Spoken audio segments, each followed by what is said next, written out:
नमस्कार माताओं और बहनों। आज के इस वीडियो में मैं आपके लिए सोम प्रदोष व्रत की पौराणिक कथा लेकर आया हूँ। प्राचीन समय की बात है। किसी नगर में एक ब्राह्मणी रहती थी। उसके पति का देहांत हो चुका था। अब उसके जीवन में कोई सहारा नहीं बचा था।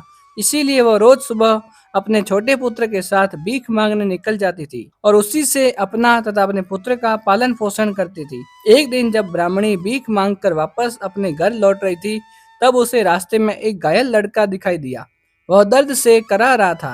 ब्राह्मणी का हृदय दया से भर गया और वह उस लड़के को अपने घर ले आई। वह लड़का वास्तव में विदर्भ देश का राजकुमार था। उसके राज्य पर शत्रु सैनिकों ने आक्रमण कर दिया था। उन्होंने राजकुमार के पिता को बंदी बना लिया था और पूरे राज्य पर अधिकार कर लिया था। इसीलिए राजकुमार भटकता हुआ उस नगर तक आ पहुंचा। ब्राह्मणी ने उस राजकुमार को अपने घर में आश्रय दे दिया।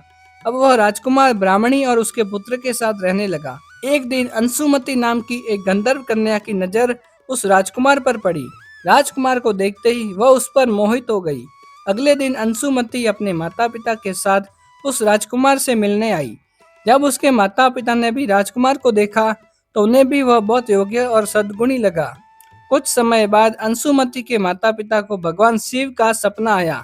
भगवान शिव ने सपने में कहा कि वे अपनी पुत्री अंशुमति का विवाह उस राजकुमार से करवा दे। भगवान शिव की आज्ञा मानकर अंशुमति और राजकुमार का विवाह कर दिया गया। उधर वह ब्राह्मणी प्रदोष व्रत रखती थी और भगवान भोलेनाथ की विधि विधान से पूजा भी करती थी।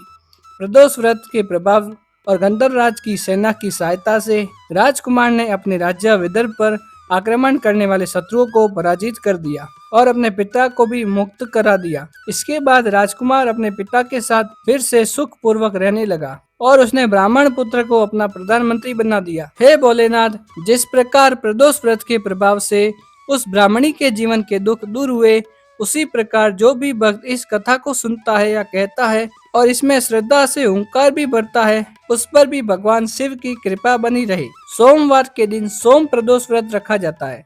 हिंदू धर्म में प्रदोष व्रत का बहुत अधिक महत्व बताया गया है। यह व्रत भगवान शिव को समर्पित होता है। इस दिन विधि विधान से भोलेनाथ की पूजा अर्चना की जाती है।